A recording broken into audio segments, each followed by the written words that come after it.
todos, es un gusto poder estar aquí nuevamente compartiendo la palabra del Señor y en esta mañana tratar este tema que le pusimos ciertamente vuelvo pronto, palabras del Señor. Para ello quiero que nos vayamos al libro de Apocalipsis capítulo 22. Es notable cómo en las Escrituras encontramos a un Dios que empieza sus escrituras y la palabra diciendo: en el principio Dios creó los cielos y la tierra, por medio de su palabra, ¿no? Dios dijo, sea la luz, y fue la luz. Y completa su escritura toda, completa la palabra del Señor, manifestando sus palabras hasta aquí. Ciertamente, va a decir el versículo 20, el que da testimonio de estas cosas dice, ciertamente, vengo en breve. Amén, dice Juan. Sí, ven, Señor Jesús, la gracia de nuestro Señor Jesucristo sea con todos vosotros. Amén.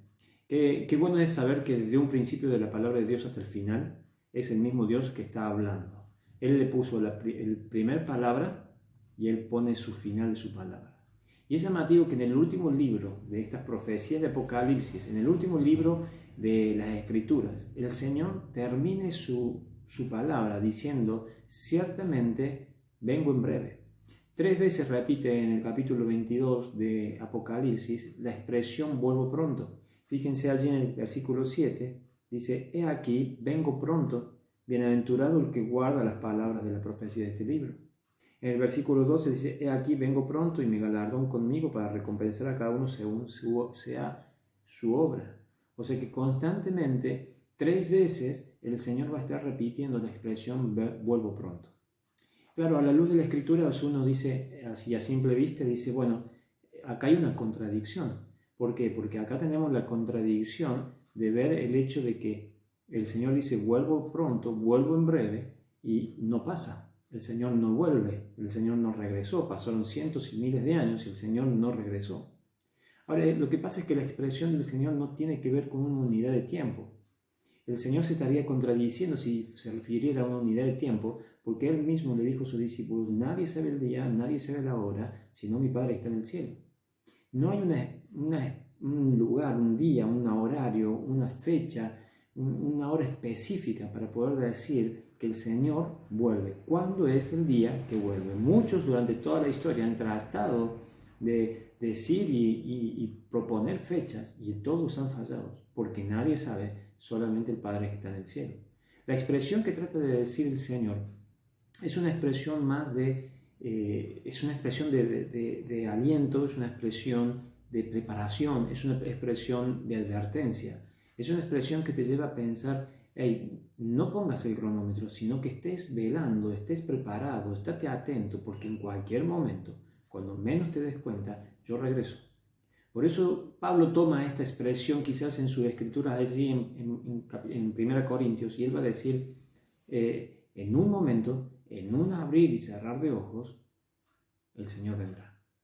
Es así, es un momento inminente. Ahora, la gran pregunta que nos tiene que acompañar durante todo este mensaje o esta reflexión es, ¿cómo estamos nosotros esperando al Señor Jesucristo?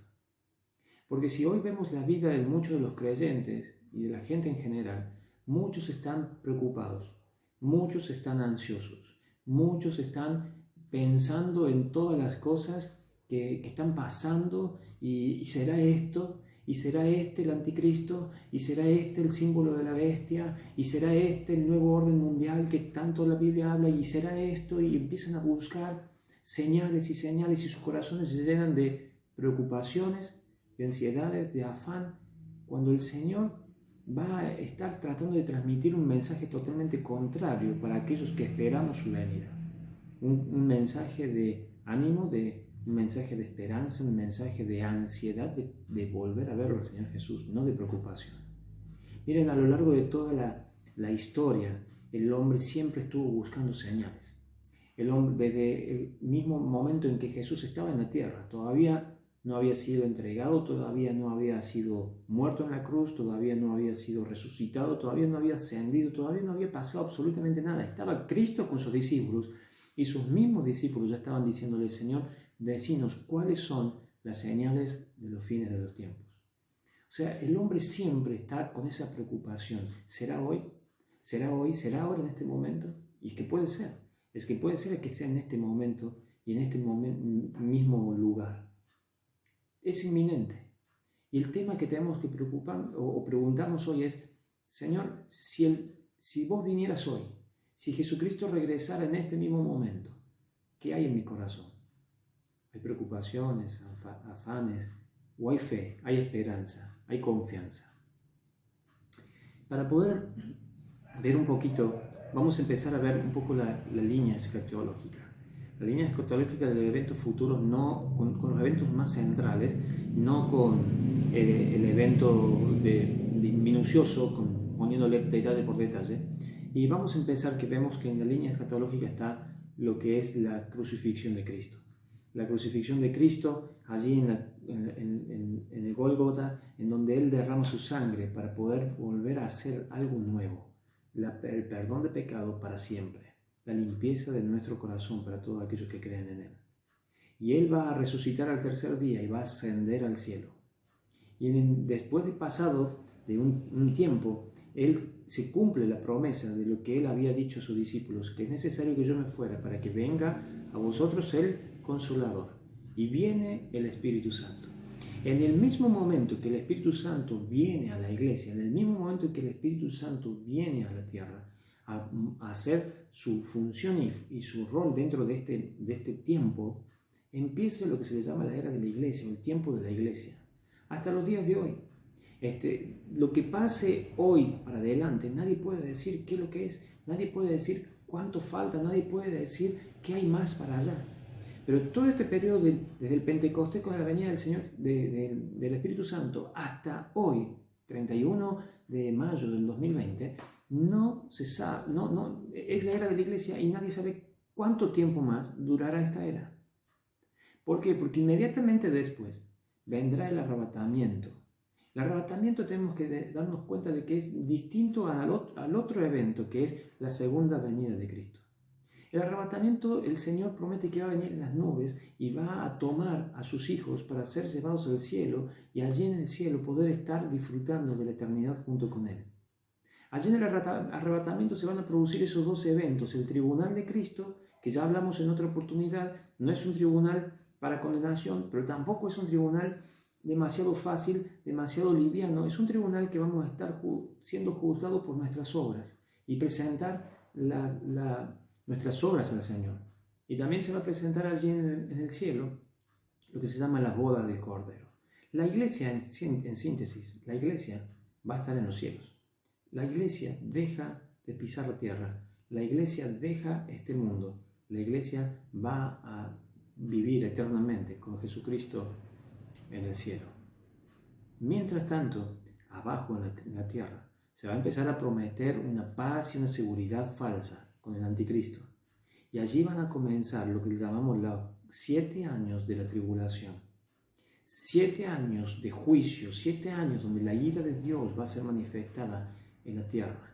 7 años de que van a estar divididos en 2 mitades, 3 años y medio y 3 años y medio. 3 años y medio, en la mitad de los 3 años y medio, dice la Escritura que Satanás va a ser lanzado junto con sus demonios para hacer estragos. Son los que muchos llaman, aquí empieza lo que se le llama la gran tribulación, porque es realmente cosas terribles que van a estar pasando en ese momento. Pero cuando termina estos 7 años, se produce lo que es la segunda venida de nuestro Señor Jesucristo, en donde sí el Señor Jesucristo tocará la tierra, vendrá y pisará el lagar, y vendrá y pondrá juicio por medio de guerra, para poder establecer de allí en adelante su reino milenial, un reino que durará 1000 años en la tierra, donde habrá paz, donde habrá seguridad, donde podrá convivir el león con el cordero, dice la Biblia, y todo lo demás. Hasta ahí nomás vamos a ver en este momento, porque lo que me interesa que nosotros nos demos cuenta es de que hay 2 eventos que son totalmente diferentes. Uno es el arrebatamiento y otro es lo que se le llama la segunda venida de Cristo. ¿De dónde nace este tema de la convicción o la esperanza del arrebatamiento? Comienza en esas promesas hermosas del Señor Jesús en Juan capítulo 14, versículo 1 al 4, donde dice: no se turbe vuestro corazón. Y paremos ahí. Fíjate las palabras, fíjense la palabra que el Señor utiliza para sus discípulos. No se turben vuestros corazones. ¿Creéis en Dios? Creed también en mí. En la casa de mi Padre muchas moradas hay. Si así no fueran, yo no os lo hubiera dicho. Voy pues a preparar lugar para vosotros. Y si me fuere y os prepararé el lugar, vendré otra vez y os tomaré a mí mismo, para que donde yo estoy, vosotros también estéis. Y sabéis a dónde voy y sabéis el camino. Este pasaje muy conocido por todos nos presenta a un Jesús poniéndose en el lugar de ese amigo fiel, de ese Padre que cumple todas sus promesas, de aquel que dice sí y es sí, y dice no y es no, aquel que no miente, aquel que no falla, aquel que es fiel hasta lo sumo. Ese Dios, ese Jesús, se presenta a sus discípulos y les dice, si esto no fuera cierto, si esto simplemente fuera un invento de los hombres, si esto simplemente fuera una idea loca que se le está ocurriendo a algunos, si esto no fuera verdad, yo no se lo hubiera dicho. Qué hermosas palabras de aliento, ¿no? Porque es el Señor Jesús diciendo, tened fe, confiad, porque todo lo que le estoy diciendo son cosas que son verdaderas y que si no fueran verdaderas no se lo diría. Si hubiera una pizca de duda no se lo diría. Todas estas cosas van a pasar. En el cielo hay moradas, hay lugar suficiente para todos y yo voy a preparar moradas y vendré y los buscaré para que donde yo estoy, ustedes también vengan. Qué hermosas palabras del Señor. Los ángeles en Hechos capítulo 1, versículos 10 y 11, terminan y confirman lo que el Señor Jesús había dicho. Ellos estaban allí puestos los ojos en el cielo, dicen los discípulos, aparecen los dos varones con vestiduras blancas y le dice, ¿por qué se estás mirando al cielo? Este mismo Jesús que ha sido tomado de vosotros al cielo, así vendrá como le habéis visto ir al cielo, confirmando que las palabras del Señor eran verdaderas, que las palabras del Señor no tenían mentira. Ahora, hay gente que piensa que el arrebatamiento no se produce antes de la tribulación. Hay gente que dice, no, lo que pasa es que la iglesia no va a ser arrebatada antes de este periodo de tribulación, de juicio y de ira, sino que la iglesia va a pasar por este proceso y va a durar hasta la mitad, hasta los 3 años y medio. Si en los 3 años y medio el Señor la arrebatará. Otros dicen, no, pasará completo. Toda la tribulación va a estar pasándola a la iglesia y la iglesia va a ser arrebatada y llevada al cielo en la segunda venida del Señor Jesucristo. Y yo quiero que veamos rápidamente algunas de las cuestiones por qué esto no es así, pero simplemente y por los aires, ¿no? Los que piensan que la iglesia va a estar posterior a la tribulación, que va a ser arrebatada posterior a la tribulación, la iglesia va a tener que pasar por todo este periodo. En realidad lo que están negando en primer lugar es la inminencia del arrebatamiento. Hay miles no miles, pero muchos pasajes que hablan de la Escritura donde dicen que va a ser en un abrir y cerrar de ojos, será como un ladrón en la noche, hay expresiones que el Señor dice, hay una cuestión de que hay una diferencia entre lo que es el arrebatamiento y la segunda venida. En la segunda venida hay señales, en el arrebatamiento no hay señales. En la segunda venida hay preparaciones, hay cosas que van a suceder, hay cosas que van a estar pasando antes, propio de la tribulación. Pero hay un montón de pasajes que hablan de que nosotros seremos arrebatados en un abrir y cerrar de ojos, como leíamos recién en Corintios, o mencionábamos recién en Corintios.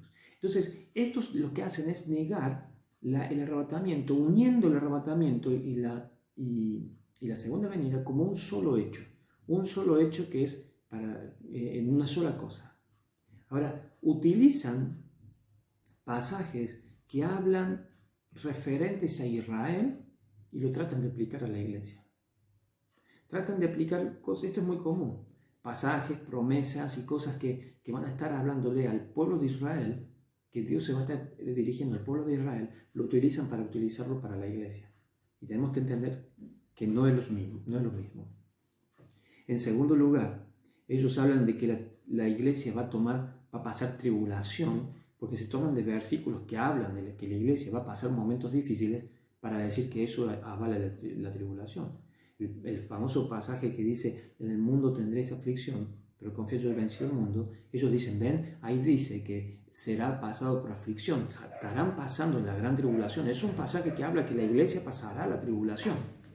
Ahora, no es así. La iglesia pasará momentos difíciles, la iglesia pasará momentos de aflicción, la iglesia pasará momentos de angustia, la iglesia pasará momentos de persecución. Pero eso no significa que esté hablando de la tribulación. Entonces utiliza pasajes de la Escritura que tienen que ver con aflicción de la iglesia en el mundo para decir que eso es la aflicción de la gran tribulación. Afirman que la profecía de Daniel está cumplida por completo y que no son las 69 semanas y falta una semana para completar, sino que está completa todas las semanas de Daniel. Y no es así.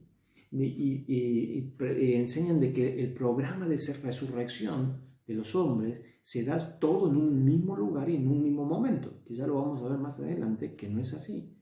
En cierta manera, ellos no hacen distinción entre Israel y la iglesia.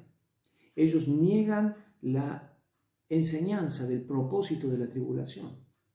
¿Ustedes alguna vez se preguntaron por qué la tribulación?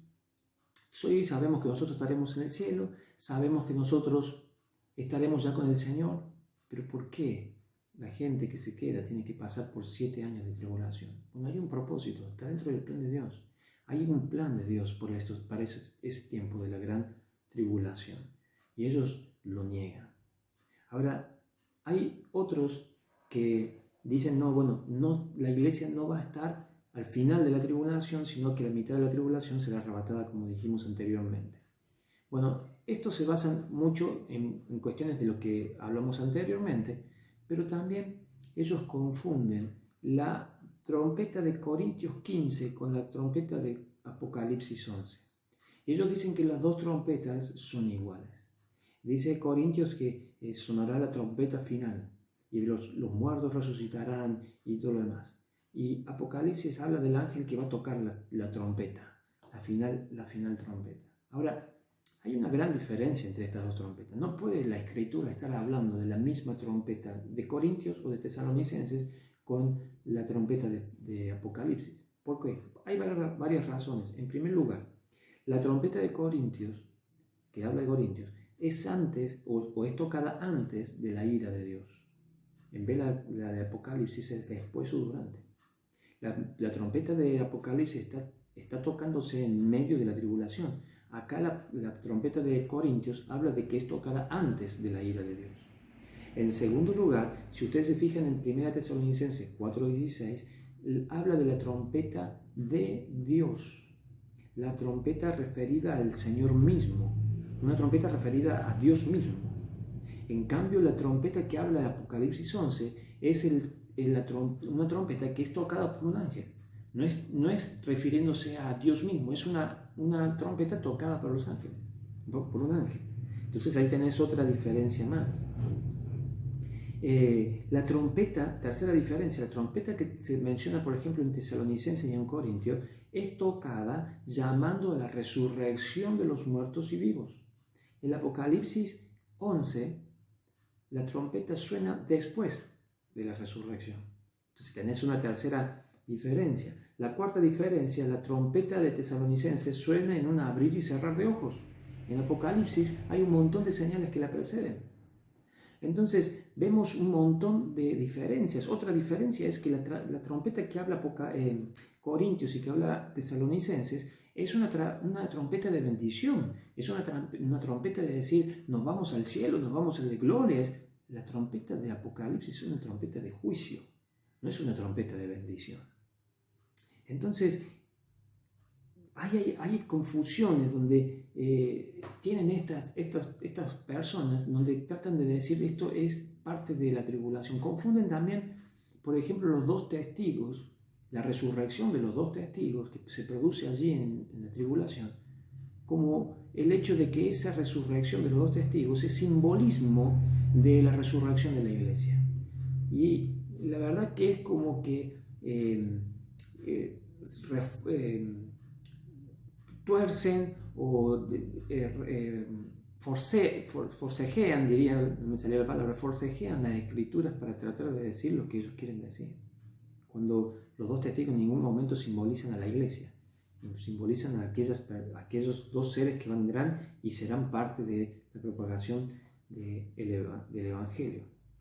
Entonces, tenemos que entender que la palabra de Dios nos enseña fielmente de que la iglesia es arrebatada antes de la tribulación. Y vamos a dar algunos motivos rápidamente de por qué decimos que la iglesia es arrebatada antes de la tribulación. En primer lugar, y lo estuvimos hablando un poco el domingo pasado, habla en 2 Tesalonicenses capítulo 2, versículo 7, porque ya está en acción el misterio de la iniquidad, solo que haya quien al presente lo detiene, hasta que él a su vez sea quitado del medio. ¿A quién se hace referencia? A aquel que está en el medio de la iniquidad y que la iniquidad no puede avanzar y no puede tener su libertad para accionar en el mundo, porque hasta que no sea quitado. Bueno, algunos dicen en la iglesia, otros dicen en el Espíritu Santo. Bueno, es como si fuera una mezcla de los dos. ¿Por qué?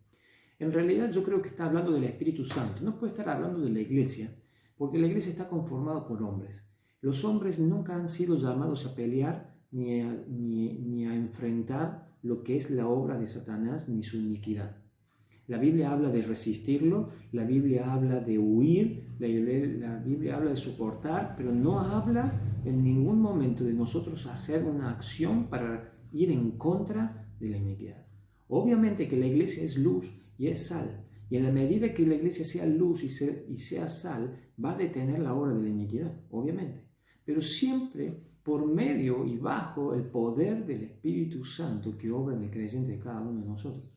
Ahora, quitemos el Espíritu Santo por un momento, como si así se pudiera, pues no se puede, quitemos el Espíritu Santo en un momento de la vida de un creyente, ¿el creyente podría parar la iniquidad?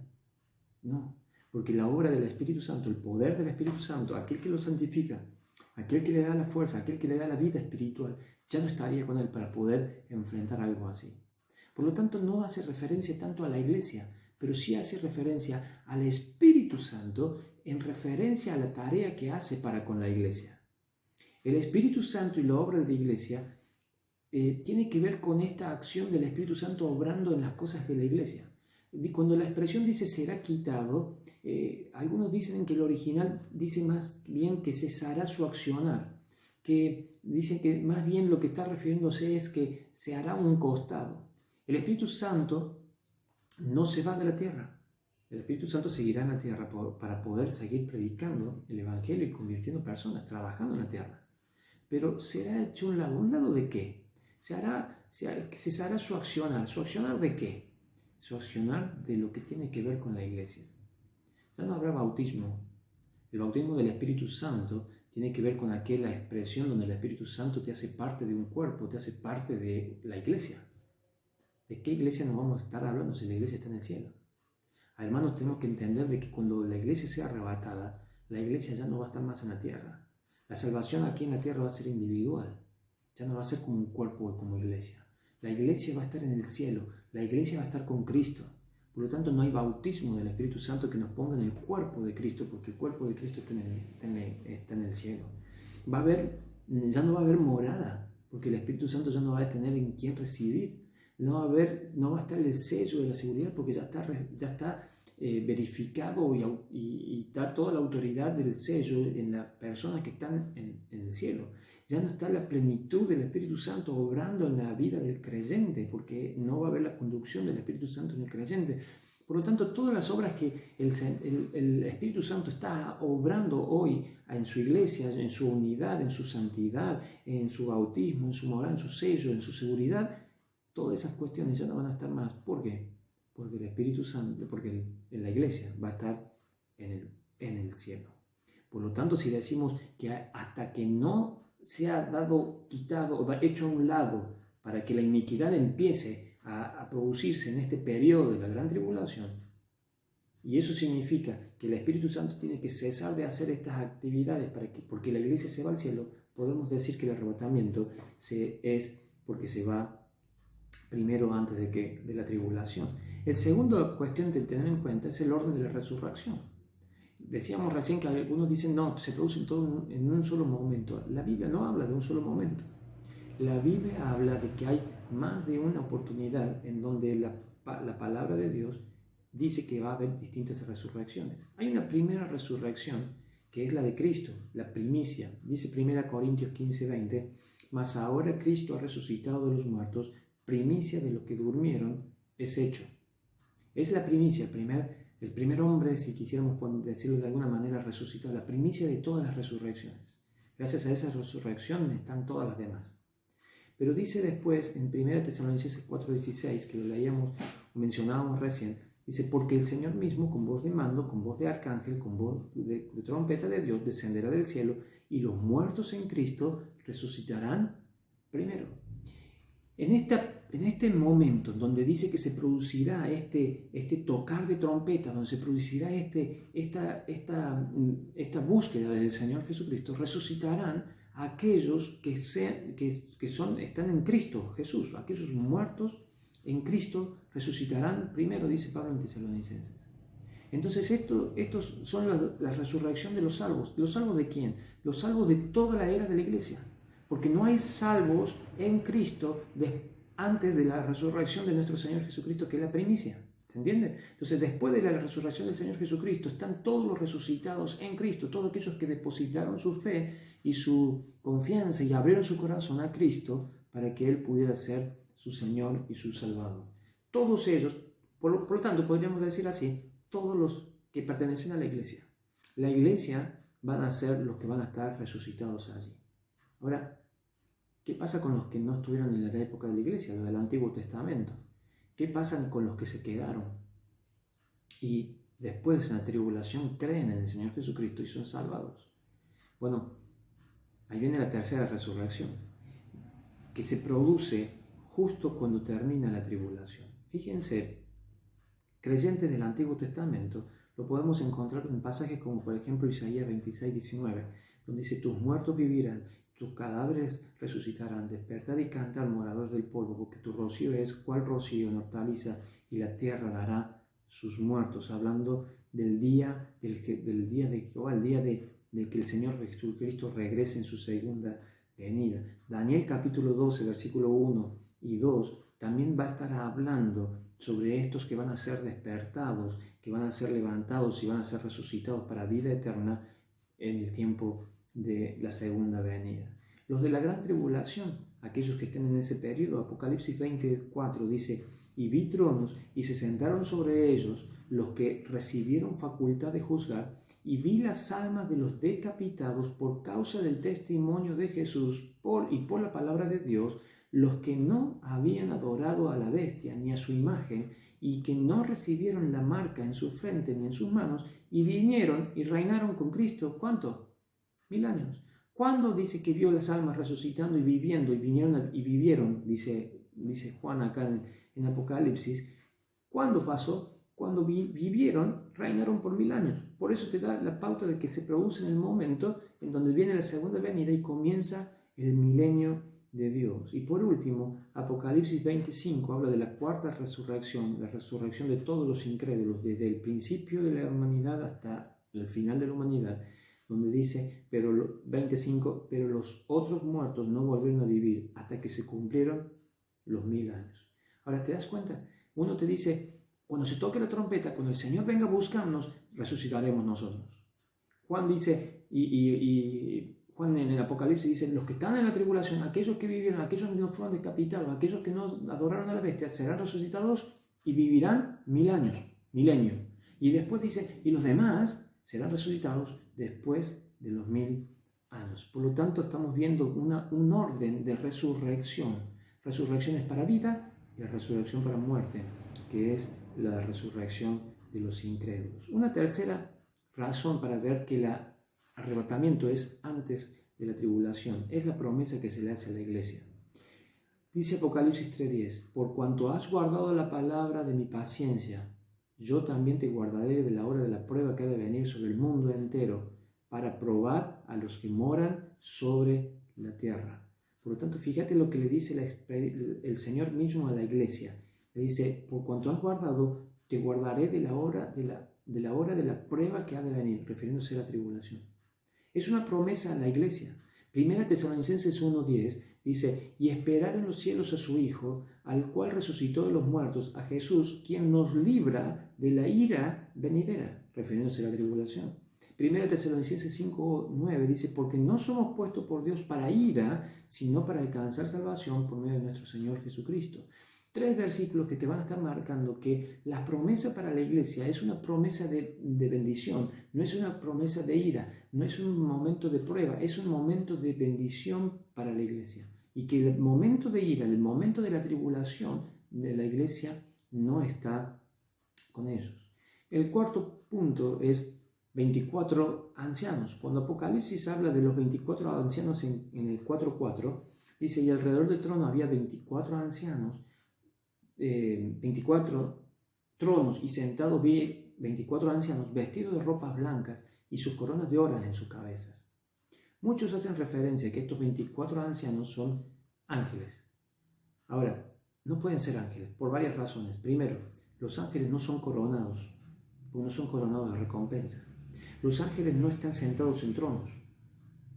Los ángeles no están vestidos de blanco como resultado de un juicio, sino que estos 24 ancianos que se habla en el Apocalipsis se cree que son la división sacerdotal que se produjo en el Levítico. Entonces no estamos hablando de un momento en donde son ángeles, estamos hablando de mismos cristianos, de creyentes que van a estar en los cielos. Y cuando uno ve allí en Apocalipsis capítulo 5, versículo 9, el cántico que tienen estos para con el Dios, te das cuenta que no tiene relación directa con lo que es la iglesia, porque dice, y cantaban un nuevo cántico diciendo, digno eres de tomar el libro y de abrir sus sellos, porque tú fuiste inmolado y con tu sangre, que dice, nos has redimido para Dios de todo linaje, lengua y pueblo y nación, y nos has hecho para nuestro Dios reyes y sacerdotes, y reinaremos sobre la tierra. Hace referencia a estos creyentes que estarán reinando para con el Señor en el trono. Otro punto más para tener en cuenta, el quinto, es anuncio de paz y seguridad. En 1 Tesalonicenses 5:3 dice, cuando digan paz y seguridad, entonces vendrá sobre ellos destrucción repentina, con dolores, y la mujer encinta no escaparán. La promesa de la paz y seguridad para el creyente, si estuviera pasando en el momento de tribulación, no existe. Porque en la tribulación habrá persecución para muerte. Porque recién vimos en Apocalipsis que dice, vi las almas de los decapitados, de los que no se dejaron, no adoraron a la bestia y fueron muertos, fueron mártires. Y vemos constantemente en Apocalipsis las voces de los mártires pidiendo a Dios justicia. Pero para el creyente, no podemos decir, si la promesa dice cuando hay paz, no podemos decir que haya paz en un momento de tribulación. No podemos decir que haya seguridad en un momento de tribulación. Por lo tanto, esta no es una señal ni una profecía para la iglesia. En sexto lugar, la evidencia de que las escrituras están plagadas de mensajes que tienen que ver con alentar a la iglesia entera sobre persecuciones, sobre pruebas, pero no le habla en ningún pasaje de las escrituras qué debe hacer la iglesia en el momento de la tribulación. No hay pasajes que nos enseñen como iglesia qué debemos hacer en este periodo de tribulación y gran tribulación. Y en séptimo lugar tenemos el destino de la iglesia. Dice Filipenses 3:20, mas nuestra ciudadanía está en los cielos, de donde también esperamos al Salvador, al Señor Jesucristo. Comparándolo con Mateo 25:34, que hace referencia a los salvos en la tribulación, te das cuenta que la iglesia, su destino es un destino celestial, no un destino terrenal. Es un destino para estar en el cielo con el Señor siempre. Para los que son salvos en la tribulación, no se van al cielo, siguen en la tierra, pasando este tiempo del milenio. Pero en el último lugar, hermanos, y lo más importante quizás es que el rapto es algo que es inminente, es algo que ocurre en cualquier momento. Dice Apocalipsis 3:3, acuérdate pues de lo que has recibido y oído y guárdalo y arrepiéntete, pues si no velas, y presta atención a esto, si no velas, si no estás atento, si no estás preparado, vendré sobre ti como ladrón y no sabrás a qué hora vendré sobre ti. Mira, cada vez que las escrituras están hablando con la venida del Señor Jesucristo y el arrebatamiento para la iglesia, para vos y para mí, que tenemos a Cristo en nuestro corazón, Esta expresión nos tiene que llenar de alegría. Por eso Juan, cuando dice el Señor, ciertamente vengo en breve, Juan dice, amén, amén, ven pronto, Señor, ven pronto. Como diciendo, Señor, te estamos esperando. Señor, queremos esperarte con ansias. Y esa debe ser la misma actitud que tenemos que tener nosotros como cristianos. Esperar al Señor con esa esperanza, con ese gozo en el corazón, con esa certidumbre. Ahora la pregunta es, cuando venga el Señor Jesucristo, a buscarnos, a arrebatarnos, ¿qué va a encontrar en nuestros corazones? Preocupaciones, ansiedades, cristianos que están deseosos de buscar las señales. El pastor y teólogo Samuel Pérez Millo dice, los cristianos no tienen que estar buscando señales, los cristianos tienen que estar predicando el Evangelio, los cristianos tienen que seguir firmes en propagar las buenas nuevas de salvación. Esa es nuestra función como cristianos. No podemos estar preocupados y viendo de esto. Obviamente que uno puede ir analizando y cuando uno dice, oh, guarda, se está acomodando todas las piezas para que la gran tribulación o todas las cosas, las señales que el Señor está diciendo para la segunda venida se esté produciendo y se esté dando y se esté acomodando para que todo encaja bien. Entonces, si eso se está dando y esto pasa después de la tribulación y el Señor nos viene a buscar antes, estamos mucho más cerca que nunca, ¿no? El Señor vuelve pronto. Pero yo lo que te quiero animar en este día es que penses, ¿cómo vas a esperar al Señor? ¿Preocupado, ansioso? ¿O vas a esperarlo al Señor firme? Mira, Apocalipsis dice, velad. Todo lo que has oído y recibido, guardarlo y arrepentirte, pues si no velas, si no estás atento. Fíjate lo que dice Corintios, en este contexto, Corintios 15, 58, en este contexto de Pablo hablando sobre el arrebatamiento, y él dice, así que hermanos, míos amados, estad firmes y constantes, creciendo en la obra del Señor siempre, sabiendo que vuestro trabajo en el Señor no es en vano.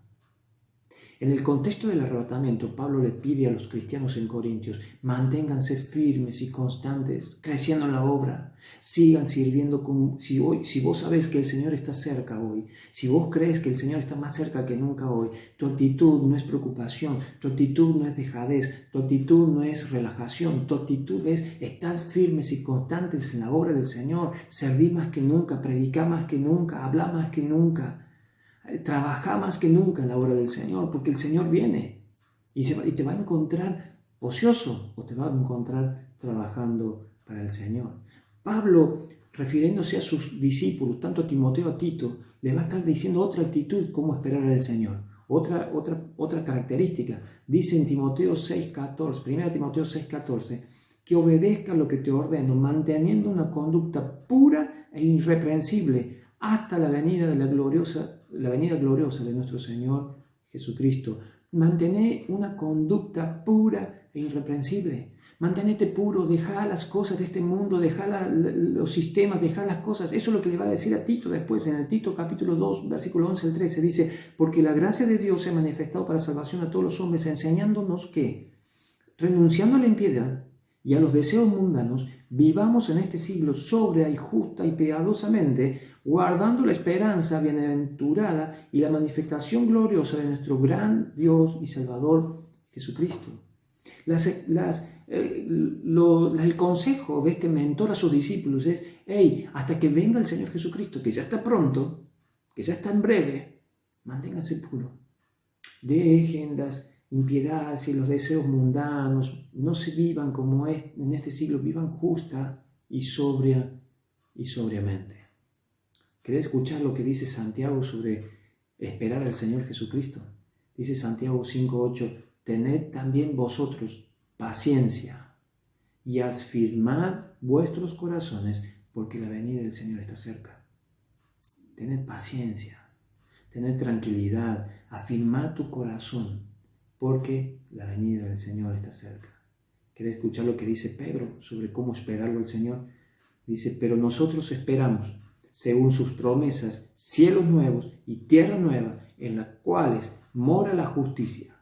Por lo cual, oh amados, estando en espera de estas cosas, procurad con diligencia ser hallados por Él, sin mancha e irreprensibles en paz.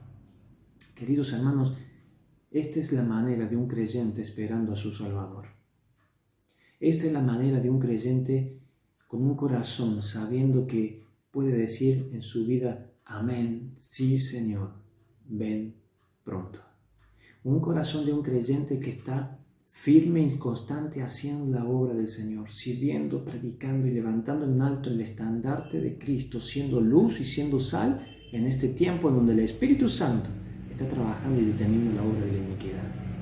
Una conducta irreprensible, renunciando a la impiedad y las cosas que este mundo nos quieren encerrar y que nos quieren envolver y te quieren llenar de preocupaciones, de aflicciones, de angustia, de tristeza. No, renuncia a las cosas de este mundo. Busca, afirma tu corazón, tené paciencia, mantenete santo. Hermanos, este es el mensaje de Dios hablándonos en esta mañana para consuelo a nuestros corazones en estos tiempos que nos tocan vivir.